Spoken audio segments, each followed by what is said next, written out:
bakwethu ikudibana njalo kuhlelo lwethu lamaviki wonke buza iBhayibhili likuphendule. Ikhamba labafundisi bamababili amajaha akompofu ngizafisa abana basamukele ngamunye wabo. Siyabonga mfundisi. Salibonani balaleli. Siyalamukela kuhlelo lwethu buza iBhayibhili likuphendule okhuluma ngumfundisi umpofu CK. Salibonani balaleli. Siyahlangana njalo kule iviki lapho esifunda khona ilizwi likaThixo sindawonye. Sengathi uNkulunkulu angasiphathisa nxa sifunda njalo ilizwi lakhe. Umfundisi Impofu, siyabonga. Siyabonga balaleli, singakangeni esifundweni sethu namhlanje. Vumani ukuthi ngigcizelele ukuthi silogwalo oluqhakathekileyo kakhulu olukudingayo wena lawe oludingayo olubizwa kuthiwa the great controversy. Ilugwalo oluqhakathekileyo lolumqoka kulezi insuku ikakhulu nxa sibhekana lezenzakalo zokuphela kwesikhathi. Bakhona abathi bona impi yeRussia leUkraine izaletha impi yesithathu yomhlaba. Ngoba liqiniso yini khona lokho? Lolu gwalo luza kuphendula kule mbuzo leminye eminingi enjalo ukuthi umhlaba uzaphela kanjani. Thumela isicelo sakho kunombolo zocingo 0718444196 0718444196. Bafundisi, kasingeneni endabeni yalamhlanje. Sihamba ngendaba yombhaphathizo esiphethe amaviki amabili edluleyo. Namhlanje siqala ngombuzo mfundisi Impofu ukubana kwakudingeka yini uJesu ukuthi abhaphathizwe? Siyabonga. Ngumbuzo omqoka ikakhulu nxa sesinanzelela izifundo ezimbili ezedluleyo. Ukuthi umuntu obhaphathizwa kumele avume izono, umuntu obhaphathizwa kumele aphenduke. Kodwa sesike sakuthinta ukuthi uJesu kwakungadingeki ukuthi avume izono ngoba wayengela sono. Kwakungadingeki ukuthi aphenduke ngoba kulanto embi ayenza kwakumele aphenduke kuyo. So iBhayibhili iyasipha lapha esinye sezizathu. Umfundisi usike lapho uzathinta ezinye. Mina ngizathinta esisodwa lapha esikuMateyu 3 ivesi ngu13 usiya ku15. Ithi yona lapha uJesu weza eGalili kuJohane emfuleni uJordani ukuba abhaphathizwe nguye. uJohane wazama ukumvimba esithi, "Yimi engifanele ukubhaphathizwa nguwe, kodwa wena uze kimi na?"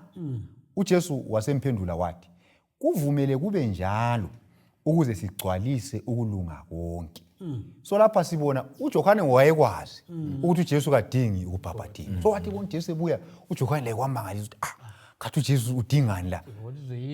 Mina kuyimi engiyisoni. Nguye kumele ukuthi ngawe uyambhaphathiza. So uJohane kuthiwa wamvimbela uJesu wathi, "Hayi, wena nguye kumele ubhaphathize mina." uJesu wathi, "Hayi Johane, vuma kube njalo ukuze sigcwalise ukulunga konke." So esinye sesizathu lapho uJesu ayesibhaphathizelwa zona yikuthi agcwalise ukulunga konke. Ngezinye indlela uJesu wayefuna ukuveza ukuthi isiKristu esipheleleyo siyadinga ukuthi umuntu adlule ngapi embhaphathizweni. Lanxa yena wayengela sono, wayefuna ukusitshengisa ukuthi kathi kutshoni ukuphila impilo yesiKristu elungileyo kumbe epheleleyo.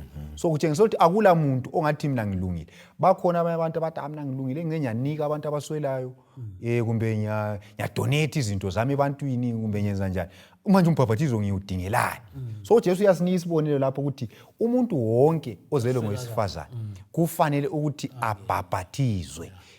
Ungafunda futhi uMahubo ngu58. Ungafunda ivesi ngu3 lo4 ithi yona ababi baba babi kusukela esiswini.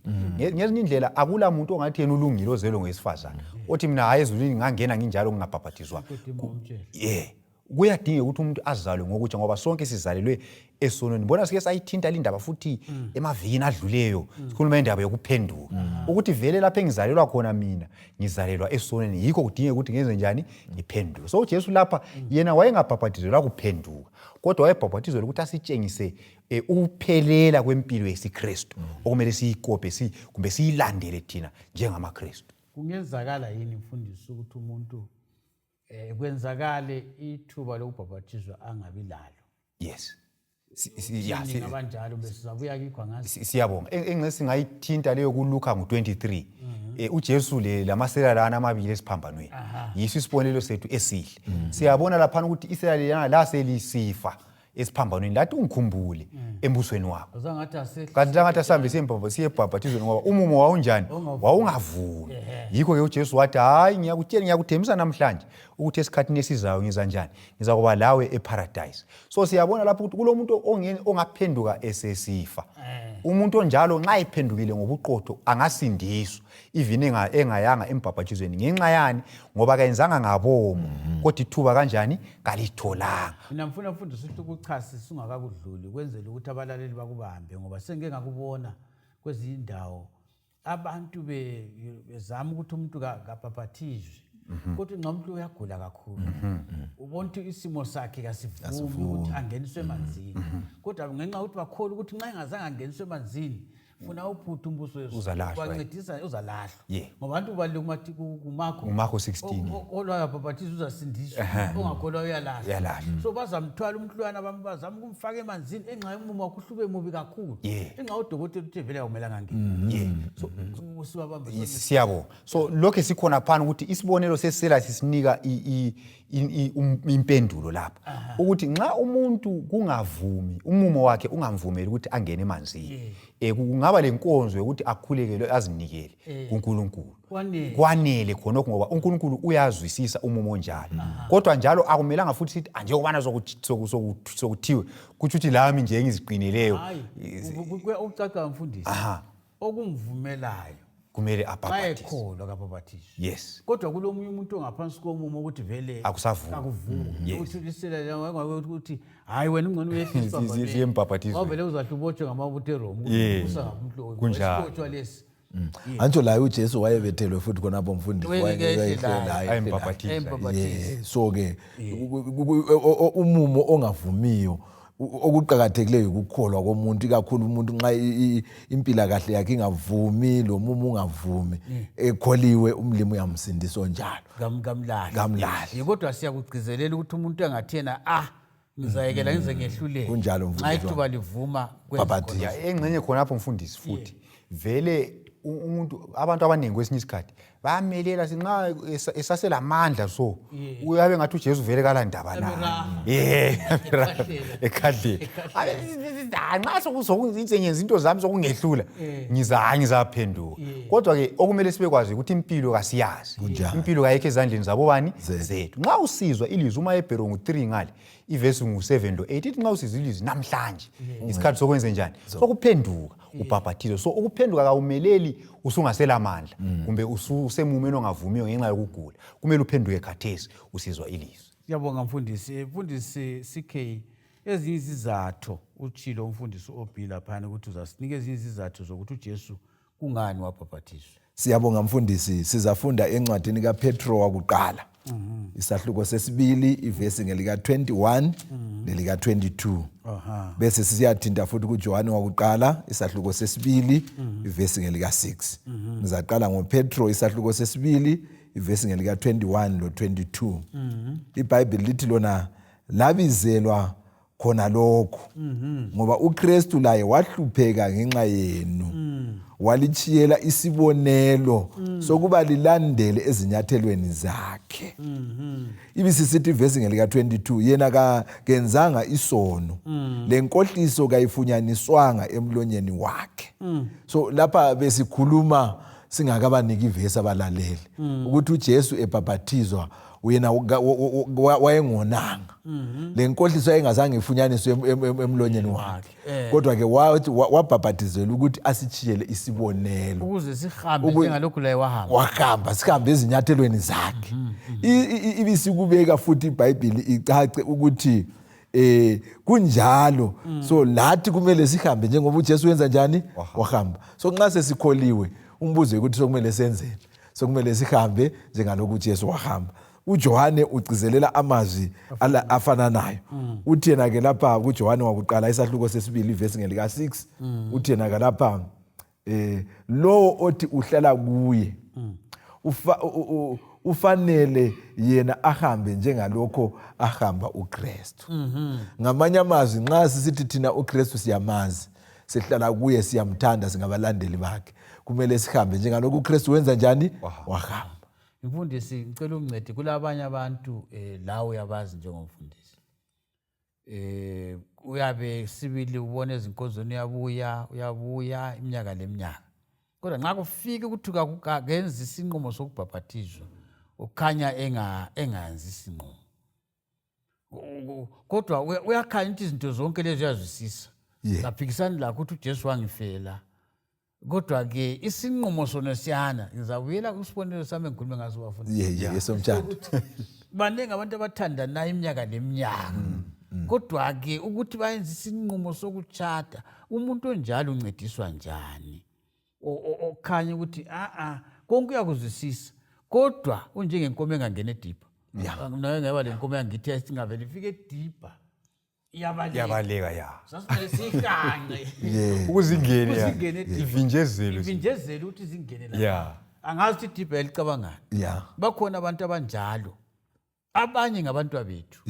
Abakhulele kukholweni akulanto abangaziyo. Kodwa ke kangene emanzini.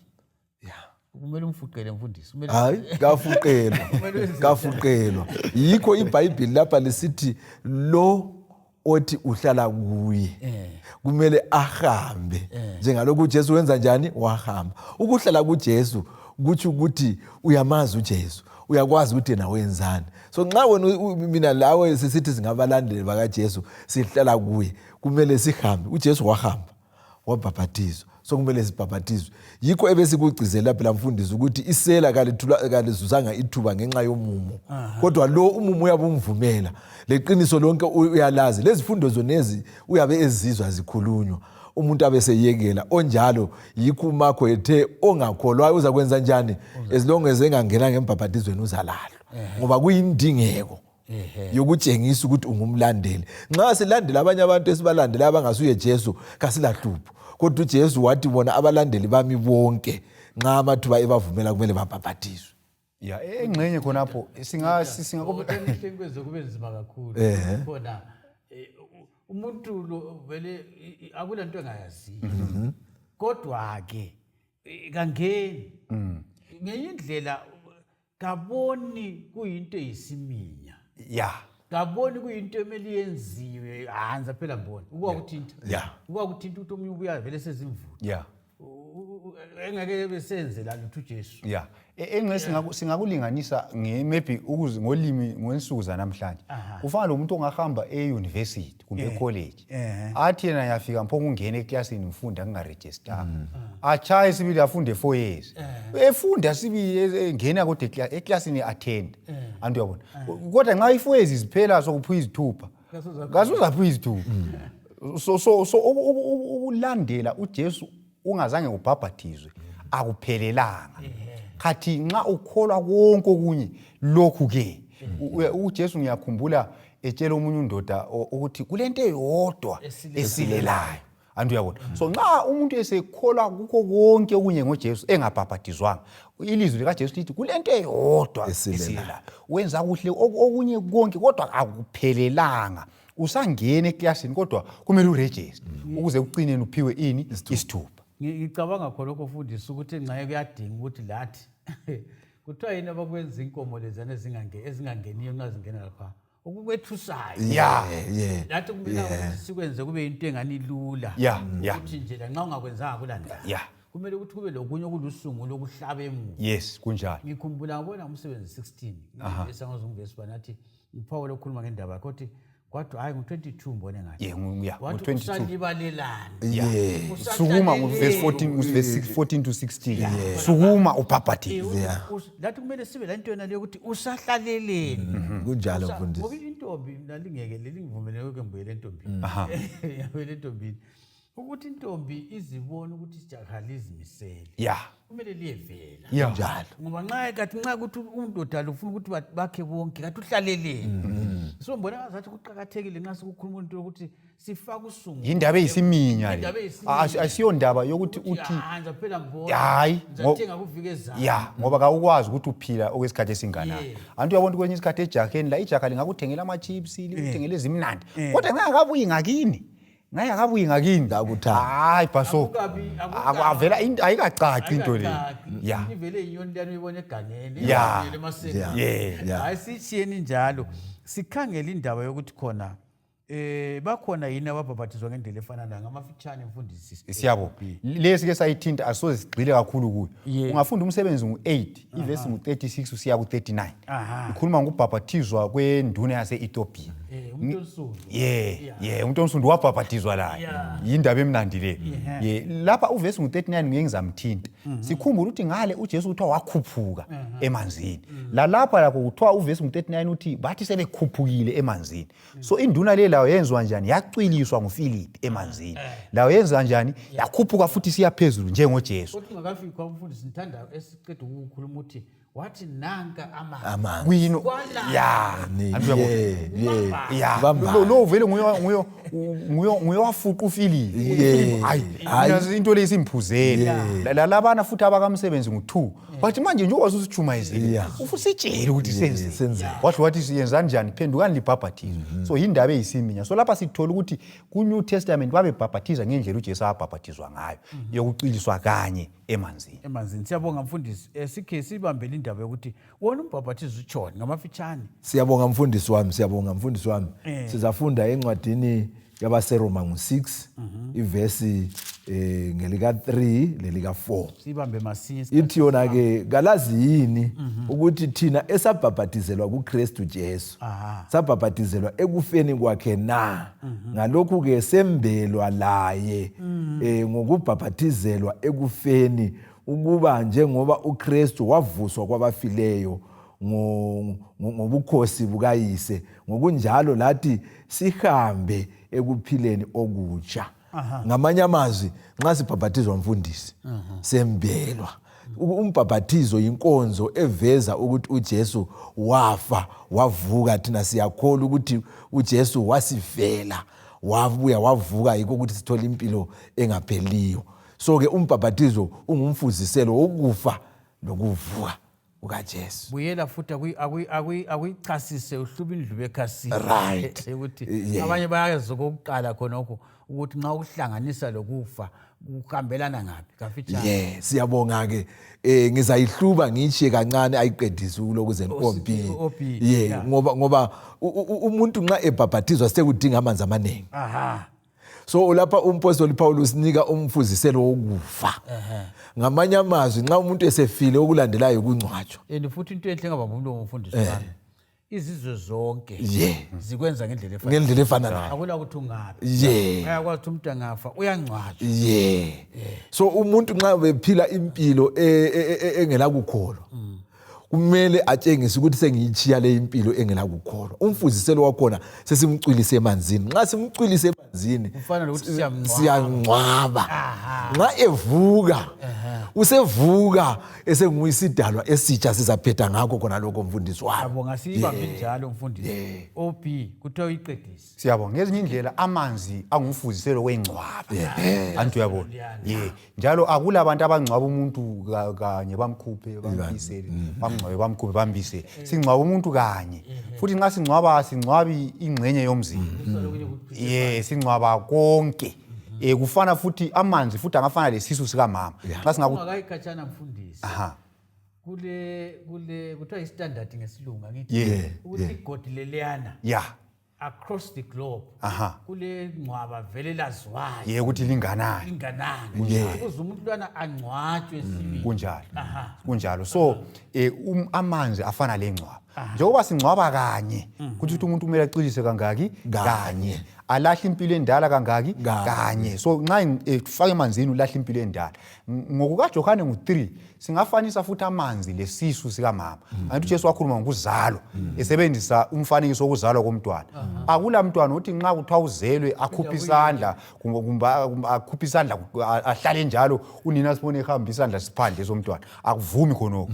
Njalo kazalwa aphinda abuyisele. Uzalwa kanye uphuma esiswini sika mama njani kanye. So umuntu ucilisa kangaki kanye. Then kutshoni khonoko kuthi ukuthi impilo endala isibethelwe. Impilo endala isilahliwe. Impilo endala isingcwatshiwe. Nxa sengiphuma emanzini. Impilo endala kuyini mfundisi chasisa abalaleli bakuzwa. Alright, siyabo. Impilo endala impilo engela kukholwa ephikisana loNkulunkulu impilo yokwenza isono. impilo yokulwa loNkulunkulu, impilo yokuhlamukela uNkulunkulu. So impilo yesono, yikho lapha sike sakhuluma indaba yokuvunywa kwani kwezono lokwehlukana lazo. Nxa sembhabhatizwa kumele ngivume izono zami ngehlukane lazo, sengiqala impilo enjani entsha ngokuthi unganyelwa ngumoya oyingcwele. Yikho kuvezwa nguRoma 6 ivesi 5 lo 6 khona phana. Ake sibambe khona lapho bafundisi, nasi isikhathi siyahamba. Kodwa ke sibambe, kuyenzakala yini ukuthi abanye bangcwatshwe bephila? Ngisafunda kulebhuku elisithi bamngcwa bephila esasilenza esikolo. Yeah. Bakhona yini abangcwatshwa bephila? Ngitsho nxa sikhuluma ukuthi umbhabhatizo, ngiyakwazi ukuthi empilweni engxenye kulezi ndaba ezinjalo. Ake sikhuluma ngombhabhatizo. Ukhona yini umuntu ongcwatshwa ephila? Ngizama ukuchasisa ukuthi umuntu lo kalahlanga izinto zakhe ezindala kodwa usengenile emanzini wangcwatshwa ephila. Kukhanya sengathi lokho sokungathi kuyavama kulezi insuku. Sike sathinta lapha emavikini aphelileyo ngendaba ejaha emhlawumbe elifuna intombi. Ijaha leyana kwesinye isikhathi engavela lilahlanga into ezindala. Kodwa ujaha lona ubonile ukuthi intombi yahamba, le intombi inhle le, intombi yahamba. Kodwa uthi ungena emanzini ungambulala ngokungena. Antu yabona. Abanye babe befuna ukuthi hayi ngifuna ungcwatshwa kuhle. So kulezi izathu eziningi abanye babe bethethelwa udumo nje wathi umngane wami nje ubebhabaziwe yamikela ngene, kodwa azingenele nje aziphumele enjalo njengalabanye sathi thina ufana lokusokhwa kwebeans ukuthi uyapho kungena emanzini kuphela kodwa engaguqukanga. Kodwa uNkulunkulu ukhangelela ukuthi ngiphenduke, ngiguquke, impilo endala ngiyichiye, ngoba ukungena emanzini lapha ngumfuziselo ukuthi lokho akade likwazi ngiyikho khona, mhlawumbe bengintshontsha, mhlawumbe bengiyisifebe, mhlawumbe bengingumthakathi, sengichiya konke khathesi sengiphila impilo enjani entsha. Kufana namfundisi ngenxa inhle mbuyele kumfanekiso wami lo enguthandayo endabeni le. Kufana lo muntu ochada kodwa elabanye eceleni engaqedanga la. Aphile labo esesemtshadweni. Umtshado lo asozuvela uphile. Njalo. Asozuvela uphile umtshado kusobala. Ake sikhulumeni ngendaba yokuthi khona nxa umuntu esebhabhatiziwe impilo bani abalayo. Siyabonga, sizafunda eBhayibhelini lapha mfundisi kwabaseKorinte besibili ngo5 ivesi ngelika 17. iBhayibheli lithi lona ke uba umuntu ekuKristu usedalwa kutsha. Okudala sokuwedlule, bheka sokuvela okutsha. Yikho esikukhangeleleyo ukuthi nxa umuntu ebhabhatizwe ngokweqiniso, lemsebenzi yakhe, lezenzo zakhe, lokuhamba kwakhe kuyatshintsha ukuthi sokuyimpilo entsha. Baze bamangala ukuthi kuyinokwenzakeleyo kuye. Siyabonga mfundisi. Kangafanani lengulube. Sike sayithinta kuma ingulube anti ngazo igezi siyabuyela edakeni. Asifuna uqamba inja inzima Balalela abathandekayo, siyabonga isifundo sethu esimangalisayo ngombhabhatizo. Ngiyakwazi ukuthi abanye bangaba lembuzo abafuna ukubana bachasisele ukuthi mina ngake ngabhabhatizwa kwathini ngingancediswa njani. Inombolo zocingo ngiziphile ekuqaleni, ngiyaziphinda njalo funa zikhuthakele 0718 44196 0718 44196. Inkosi lo musibe lathi isigcine isibusise ngamunye. Sisidibane njalo kuvikelizayo ngesikhathi esifana nayo endaweni efana nayo. Siyabonga.